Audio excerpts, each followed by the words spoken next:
Regulatory framework.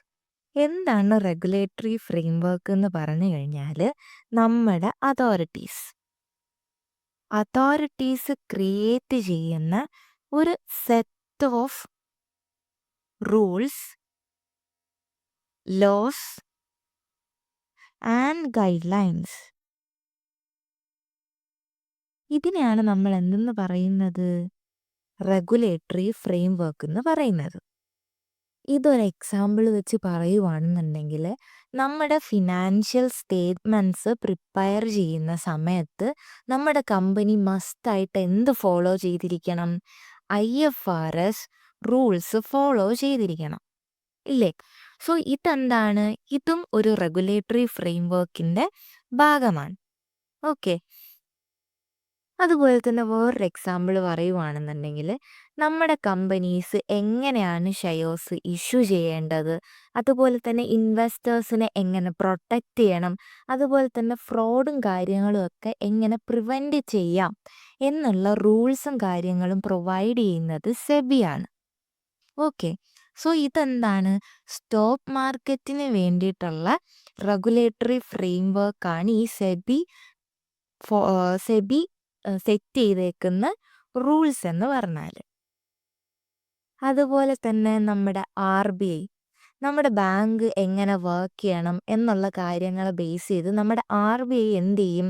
നമ്മുടെ ബാങ്കുകൾക്ക് വേണ്ടിയിട്ട് കുറച്ച് റൂൾസ് സെറ്റ് ചെയ്തിട്ടുണ്ടായിരിക്കും. സോ ഇതെന്താണ്? ഈ റൂൾസ് നമ്മുടെ ബാങ്ക്സിന് ഉള്ള റെഗുലേറ്ററി ഫ്രെയിംവർക്കാണെന്ന് പറയാൻ വേണ്ടി പറ്റും. അതുപോലെ തന്നെ നമ്മുടെ ഒരാളുടെ ഇൻകത്തിൻ്റെ മേലെ എങ്ങനെ ടാക്സ് ചാർജ് ചെയ്യണം എന്ന് നമ്മുടെ ഇൻകം ടാക്സ് ആക്ട് പറയുന്നുണ്ട്. സോ ഇതെന്താണ്? ടാക്സേഷന് മുകളിലുള്ള റെഗുലേറ്ററി ഫ്രെയിംവർക്കാണ്, അല്ലേ? റെഗുലേറ്ററി ഫ്രെയിംവർക്കാണ് എന്തെന്ന് പറഞ്ഞു കഴിഞ്ഞാൽ ഈ ഇൻകം ടാക്സ് ആക്ട് എന്ന് പറയുന്ന ഈ ഒരു ലോ. സോ ഇതാണ് what regulatory framework means. So authorities create ചെയ്യുന്ന set of rules, laws and guide ലൈൻസിനെയാണ് നമ്മൾ റെഗുലേറ്ററി ഫ്രെയിംവർക്ക് എന്ന് വിളിക്കുന്നത്. ഈ റെഗുലേറ്ററി ഫ്രെയിംവർക്ക് ഉള്ളതുകൊണ്ട് നമുക്ക് മനസ്സിലാക്കാൻ പറ്റും, അതായത് നമ്മുടെ കമ്പനീസ് സ്റ്റാൻഡേർഡ്സ് ഫോളോ ചെയ്യുന്നുണ്ടോ, അതുപോലെ തന്നെ റെസ്പോൺസിബിളി ആണോ ആക്ട് ചെയ്യുന്നത് എന്ന് നമുക്ക് എന്ത് ചെയ്യാൻ വേണ്ടി പറ്റും? എൻഷുർ ചെയ്യാൻ വേണ്ടി പറ്റും, ഉറപ്പുവരുത്താൻ വേണ്ടി പറ്റും. So regulatory framework helps ensure companies follow standards and act responsibly. രണ്ടാമത്തത്, നമ്മുടെ ഫിനാൻഷ്യൽ ഇൻഫർമേഷൻസ് എങ്ങനെയാണ് പ്രിപ്പയർ ചെയ്യേണ്ടത് എന്ന് നമുക്കൊരു കൺസിസ്റ്റൻസി പ്രൊവൈഡ് ചെയ്യുന്നുണ്ട് regulatory framework. So regulatory framework provides consistency in how financial informations is prepared. അതായത് നമ്മുടെ എല്ലാ കമ്പനീസും സെയിം റൂൾസാണ് ഫോളോ ചെയ്യേണ്ടത്. ഓക്കെ. സോ അതുകൊണ്ട് തന്നെ നമ്മുടെ കമ്പനീസ് എല്ലാവരും സെയിം റൂൾസ് ഫോളോ ചെയ്യുന്നത് കൊണ്ട് തന്നെ എല്ലാവരും സെയിം ഫോർമാറ്റ്, അതുപോലെ തന്നെ സെയിം മെത്തേഡിലായിരിക്കും എന്ത് പ്രിപ്പയർ ചെയ്യുന്നത്? ഫിനാൻഷ്യൽ സ്റ്റേറ്റ്മെൻറ്റ്സ് പ്രിപ്പയർ ചെയ്യുന്നത്. സോ ഇങ്ങനെ എല്ലാവരും ഒരേപോലെ ഫിനാൻഷ്യൽ സ്റ്റേറ്റ്മെൻറ്റ്സ് പ്രിപ്പയർ ചെയ്ത് കഴിഞ്ഞാൽ നമ്മുടെ ഫിനാൻഷ്യൽ സ്റ്റേറ്റ്മെൻറ്റ്സിൻ്റെ യൂസേഴ്സിന് എന്ത് ചെയ്യാൻ വേണ്ടി പറ്റും? ഈസിലി കമ്പയർ ചെയ്യാൻ വേണ്ടി പറ്റും. ഓക്കെ. രണ്ട് കമ്പനീസിൻ്റെ ഫിനാൻഷ്യൽ സ്റ്റേറ്റ്മെൻറ്റ്സ് എടുത്തിട്ട് നമുക്ക് അവരുടെ പെർഫോമൻസ് അങ്ങോട്ടും ഇങ്ങോട്ടും നമുക്ക് കമ്പയർ ചെയ്യാൻ വേണ്ടി പറ്റും.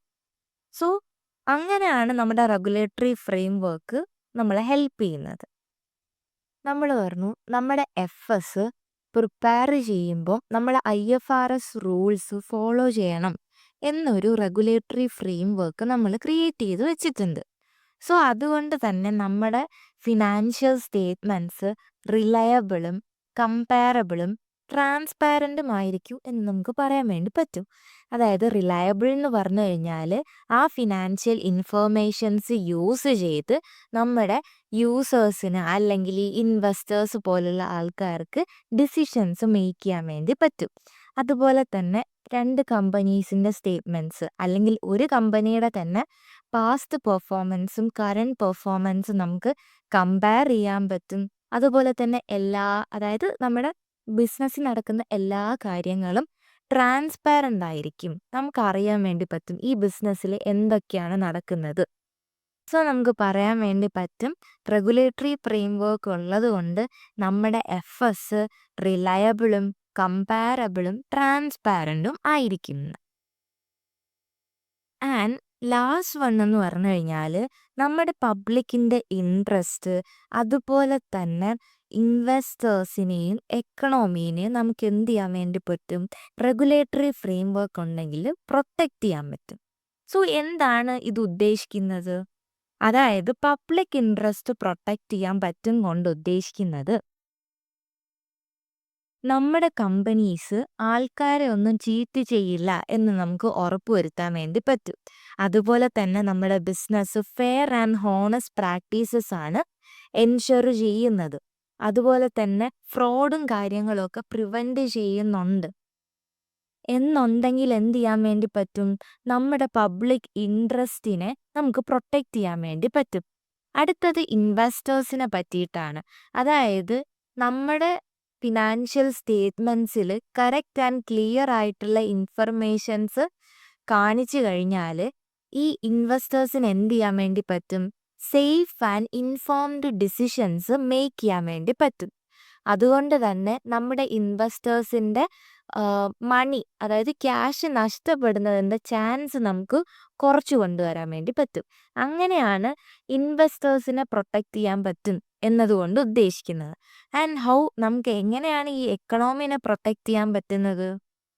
നമ്മുടെ കമ്പനി പ്രോപ്പറായിട്ടുള്ള റൂൾസും കാര്യങ്ങളും ഫോളോ ചെയ്യുന്നുണ്ടെങ്കിൽ നമ്മുടെ ഇൻവെസ്റ്റേഴ്സിന് എന്ത് ചെയ്യും, ഒരു ട്രസ്റ്റ് ബിൽഡ് ചെയ്യും. സോ കുറേ ട്രസ്റ്റ് ബിൽഡായി കഴിയുമ്പോഴത്തേനും ഒരുപാട് ആൾക്കാർ ഇൻവെസ്റ്റ് ചെയ്യാൻ തുടങ്ങും. സോ മോർ പീപ്പിൾ ഇൻവെസ്റ്റ് ചെയ്യുമ്പോൾ നമുക്കൊരു സ്ട്രോങ്ങർ എക്കണോമി ബിൽഡ് ചെയ്യാൻ വേണ്ടി പറ്റും. സോ അങ്ങനെയാണ് നമുക്ക് എക്കണോമീനെ എന്ത് ചെയ്യാൻ വേണ്ടി പറ്റുന്നത്, പ്രൊട്ടക്റ്റ് ചെയ്യാൻ വേണ്ടി പറ്റുന്നത്.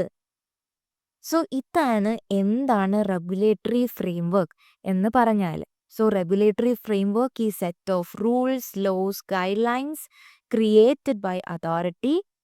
It helps ensure companies follow standards and act responsibly, provide consistency in how financial information is prepared, makes financial statements reliable, comparable and transparent, protects public interest, investors and economy. ഇനി നമ്മൾ നോക്കാൻ വേണ്ടി പോകുന്നത് എന്തിനാണൊരു regulatory framework, ഒരു regulatory ഫ്രെയിംവർക്കിൻ്റെ ആവശ്യകത എന്താണ്? Okay, so first one, ensure users get minimum essential information. അതായത് നമ്മുടെ യൂസേഴ്സിന് മിനിമം ആയിട്ടുള്ള ഒരു ഇൻഫർമേഷൻ നമ്മുടെ കമ്പനീനെ പറ്റി കിട്ടുന്നുണ്ടോ എന്ന് നമുക്ക് ഈ റെഗുലേറ്ററി ഫ്രെയിംവർക്ക് ഉണ്ടെങ്കിൽ നമുക്ക് ഉറപ്പുവരുത്താൻ വേണ്ടി പറ്റും. ഫോർ എക്സാമ്പിൾ നമ്മുടെ IFRS പറയുന്നുണ്ട് നമ്മുടെ കമ്പനി എന്ത് ചെയ്യണം, അസറ്റ്സ്, ലയബിലിറ്റീസ്, റവന്യൂ, എക്സ്പെൻസ് അതുപോലെ തന്നെ ക്യാഷ് ഫ്ലോസ് ഒക്കെ കാണിക്കണം എന്ന് നമ്മുടെ IFRS പറയുന്നുണ്ട്. സോ ഇതെന്ത് ചെയ്യും, നമ്മുടെ ബിസിനസ്സിനെ പറ്റിയിട്ടുള്ള ഒരു ബേസിക് ഇൻഫർമേഷൻസ് നമ്മുടെ യൂസേഴ്സിന് പ്രൊവൈഡ് ചെയ്യും. സോ അതാണ് ensures users get minimum essential informations കൊണ്ട് ഉദ്ദേശിക്കുന്നത്. രണ്ടാമത്തത്, നമ്മുടെ ഫിനാൻഷ്യൽ ഇൻഫർമേഷൻസ് കമ്പാരബിളും കൺസിസ്റ്റൻറ്റും ആണോ എന്ന് നമുക്ക് എന്ത് ചെയ്യാൻ വേണ്ടി പറ്റും, ഈ റെഗുലേറ്ററി ഫ്രെയിംവർക്ക് കൊണ്ട് എൻഷുർ ചെയ്യാൻ വേണ്ടി പറ്റും. അല്ലെങ്കിൽ ഫിനാൻഷ്യൽ ഇൻഫർമേഷൻസ് കമ്പാരബിളും കൺസിസ്റ്റൻറ്റും ആക്കാൻ വേണ്ടിയിട്ട് നമുക്ക് പറ്റും റെഗുലേറ്ററി ഫ്രെയിംവർക്ക് ഉള്ളതുകൊണ്ട്. അതായത് എല്ലാ കമ്പനീസും മസ്റ്റായിട്ട് എന്ത് ചെയ്തിരിക്കണം, IFRS റൂൾസ് ഫോളോ ചെയ്തിരിക്കണം. IFRS റൂൾസ് എല്ലാ കമ്പനീസും ഫോളോ ചെയ്തിരിക്കണം. സോ നമുക്ക് എന്ത് ചെയ്യാൻ വേണ്ടി പറ്റും, നമുക്ക് എല്ലാ കമ്പനീസിൻ്റെ സ്റ്റേറ്റ്മെൻറ്റ്സ് നമുക്ക് കമ്പയർ ചെയ്യാൻ വേണ്ടി പറ്റും. ഫോർ എക്സാമ്പിൾ, നമ്മുടെ ഒരു company A and company B ഉണ്ട്. രണ്ടുപേര് റിപ്പോർട്ട് ചെയ്യുന്നത് IFRS റൂൾസ് വെച്ചിട്ടാണ്. സോ ഇവരുടെ FSലുള്ള നമ്പേഴ്സ് ഈ നമ്പേഴ്സ് എന്ത് ചെയ്യാൻ വേണ്ടി പറ്റും? നമുക്ക് ഈസിലി കമ്പയർ ചെയ്യാൻ വേണ്ടി പറ്റും. അല്ലേ? നമുക്ക് കമ്പയർ ചെയ്യാൻ വേണ്ടി പറ്റും. എന്തുകൊണ്ട്? ഇവർ യൂസ് ചെയ്യുന്നത് സെയിം ഫോർമാറ്റും സെയിം മെത്തേഡ്സും ആണ്. സോ അങ്ങനെ നമുക്ക് ഫിനാൻഷ്യൽ ഇൻഫർമേഷൻസ് കമ്പാരബിളും കൺസിസ്റ്റൻറ്റും ആക്കാൻ വേണ്ടി പറ്റും. സോ അതിനെന്താണ്? ഒരു റെഗുലേറ്ററി ഫ്രെയിംവർക്കിൻ്റെ ആവശ്യകതയുണ്ട്. മൂന്നാമത്തത് increases user confidence in financial reporting. അതായത് നമ്മുടെ കമ്പനീസ് ആയിട്ടുള്ള റിലയൻസ്, ഇൻഫോസിസ് ഇവിടെയൊക്കെ നമ്മുടെ ഇൻവെസ്റ്റേഴ്സ് എന്ത് ചെയ്യും? ട്രസ്റ്റ് ചെയ്യും. എന്തുകൊണ്ട്? അവരുടെ അക്കൗണ്ട്സ് പ്രിപ്പയർ ചെയ്തിരിക്കുന്നത് സ്ട്രിക്റ്റ് ആയിട്ടുള്ള റെഗുലേഷൻസും അതുപോലെ തന്നെ പ്രോപ്പർലി ഓഡിറ്റ് ചെയ്തിട്ടുണ്ട്, സ്റ്റാൻഡേർഡ്സും കാര്യങ്ങളും ഒക്കെ ഫോളോ ചെയ്തിട്ടുണ്ട്. സോ ഇതെന്ത് ചെയ്യുന്നു? നമ്മുടെ യൂസേഴ്സിന് ഈ ഇൻഫർമേഷൻസ് എല്ലാം റിലയബിളും അതുപോലെ തന്നെ ഹോണസ്റ്റും ആണെന്ന് നമുക്ക് തോന്നുന്നു. സോ ഇതാണ് increase user confidence in financial report.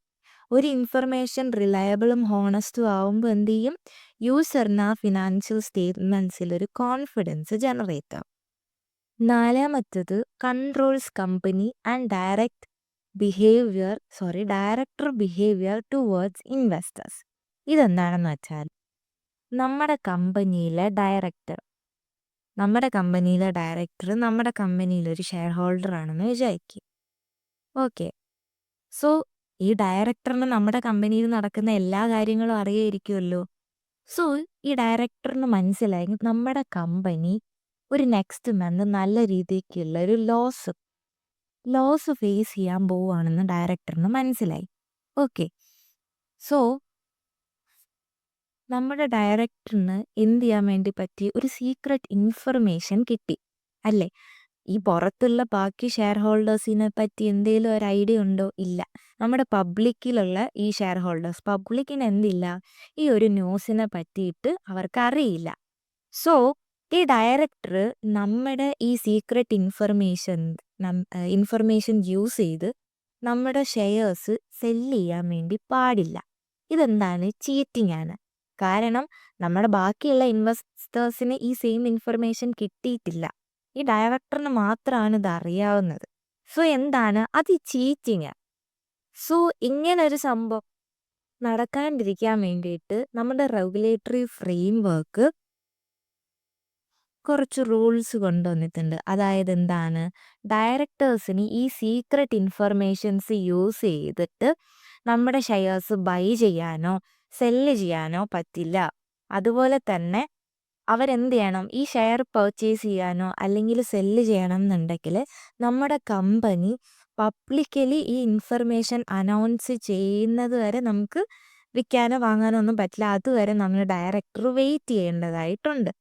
If എല്ലാവരും അറിഞ്ഞു കഴിഞ്ഞാൽ എല്ലാവരെയും പോലെ ബാക്കിയുള്ള ഈ ഷെയർ ഹോൾഡേഴ്സിനെ പോലെ നമ്മൾ ഡയറക്ടറിനും എന്ത് ചെയ്യാൻ വേണ്ടി പറ്റും? ട്രേഡ് ചെയ്യാൻ വേണ്ടി പറ്റും. സോ അതാണ് control company and director behaviour towards investors കൊണ്ട് ഉദ്ദേശിക്കുന്നത്. And the last one is accounting standards alone are not enough. അതായത് ഈവൻ ഇഫ് എല്ലാ കമ്പനീസും IFRS ഫോളോ ചെയ്യുന്നുണ്ടെങ്കിലും എന്ത് വേണം? സ്റ്റിൽ അവിടെ കമ്പനി റൂൾസ്, കമ്പനിയുടേതായിട്ടുള്ള കുറച്ച് റൂൾസും കാര്യങ്ങളുണ്ട്, അല്ലെങ്കിൽ കമ്പനിയുടേതായിട്ട് കുറച്ച് നിയമങ്ങളും കാര്യങ്ങളും ഉണ്ട്. സോ അത് നമ്മൾ എന്ത് ചെയ്യേണ്ടതായിട്ടുണ്ട്? ഫോളോ ചെയ്യേണ്ടതായിട്ടുണ്ട്. ടാക്സ് ലോസും കാര്യങ്ങളും ഉണ്ട്, അത് ഫോളോ ചെയ്യണം. അതുപോലെ തന്നെ സ്റ്റോക്ക് മാർക്കറ്റിൻ്റെ ആയിട്ടുള്ള റെഗുലേഷൻസ് ഉണ്ട്. ഇങ്ങനെയുള്ള കാര്യങ്ങൾ നമ്മൾ എന്ത് ചെയ്യണം? ഫോളോ ചെയ്യണം. സോ ഇങ്ങനെയുള്ള കാര്യങ്ങൾ ഉണ്ടെങ്കിൽ മാത്രമേ നമുക്ക് ഫ്രോഡ്, അതുപോലെ തന്നെ ഇൻസൈഡർ ട്രേഡിംഗ് എന്ന് പറഞ്ഞു കഴിഞ്ഞാൽ നേരത്തെ നമ്മൾ പറഞ്ഞില്ലേ ഒരു ഡയറക്ടറിൻ്റെ കാര്യം. സോ പുള്ളി ആ ഇൻഫർമേഷൻ്റെ ബേസിസിൽ ട്രേഡ് ചെയ്യുന്നുണ്ടെങ്കിൽ അതിനെയാണ് ഈ ഇൻസൈഡർ ട്രേഡിംഗ് എന്ന് പറയുന്നത്. സോ ഇങ്ങനെയുള്ള ഇൻസൈഡർ ട്രേഡിങ്, ഫ്രോഡ്, അതുപോലെ തന്നെ ഇൻവെസ്റ്റേഴ്സിൻ്റെ മണി മിസ്യൂസ് ചെയ്യുക, അതുപോലെ തന്നെ ഈ വക കാര്യങ്ങളൊന്നും നമുക്ക് ഈ IFRS വെച്ച് മാത്രം നമുക്ക് എന്ത് ചെയ്യാൻ പറ്റില്ല? കണ്ടുപിടിക്കാൻ പറ്റില്ല. അതിന് extra legal and market regulations തന്നെ വേണം. സോ അതാണ് accounting standards alone are not enough കൊണ്ട് ഉദ്ദേശിക്കുന്നത്. നമ്മളിപ്പോൾ നോക്കിക്കൊണ്ടിരുന്നത് എന്തിനാണ് നമുക്ക് റെഗുലേറ്ററി ഫ്രെയിം വർക്കിൻ്റെ ആവശ്യകത എന്നുള്ളതായിരുന്നു. സോ ഫസ്റ്റ് എന്ത് ചെയ്യണം?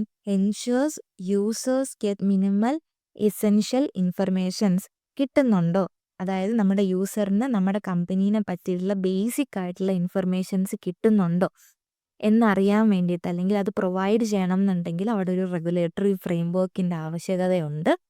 അതുപോലെ തന്നെ നമ്മുടെ ഫിനാൻഷ്യൽ ഇൻഫർമേഷൻസ് കമ്പാരബിളും കൺസിസ്റ്റൻറ്റും ആയിട്ടിരിക്കണം എന്നുണ്ടെങ്കിൽ എന്ത് വേണം? അവിടെ ഒരു റെഗുലേറ്ററി ഫ്രെയിം വർക്കിൻ്റെ ആവശ്യകതയുണ്ട്. അതുപോലെ തന്നെ നമ്മുടെ യൂസേഴ്സിന് നമ്മുടെ ഫിനാൻഷ്യൽ ഇൻഫർമേഷനിൽ ഒരു കോൺഫിഡൻസ് ബിൽഡ് ചെയ്യണം എന്നുണ്ടെങ്കിലും അവിടെ ഒരു റെഗുലേറ്ററി ഫ്രെയിം വർക്കിൻ്റെ ആവശ്യകതയുണ്ട്. അതുപോലെ തന്നെ നമ്മുടെ കമ്പനിയുടെ അതുപോലെ തന്നെ director behaviour towards investors control ചെയ്യേണ്ടതായിട്ടുണ്ടെങ്കിലും അല്ലെങ്കിൽ കൺട്രോൾ ചെയ്യണം എന്നുണ്ടെങ്കിൽ അവിടെ ഒരു റെഗുലേറ്ററി ഫ്രെയിം വർക്ക് ഉണ്ടായിരിക്കണം. അതുപോലെ തന്നെ അക്കൗണ്ടിങ് സ്റ്റാൻഡേർഡ്സ് മാത്രം വെച്ചിട്ട് നമുക്ക് എല്ലാ കാര്യങ്ങളും റെഗുലേറ്റ് ചെയ്യാൻ വേണ്ടി പറ്റില്ല. അതിന് ലോസും റെഗുലേഷൻസും ഒക്കെ വേണം. സോ അതിനും എന്താണ്? ഒരു റെഗുലേറ്ററി ഫ്രെയിം വർക്കിൻ്റെ ആവശ്യകതയുണ്ട്. സോ ഇതാണ് why a regulatory framework is needed എന്നുള്ളതിനുള്ള ആൻസർ.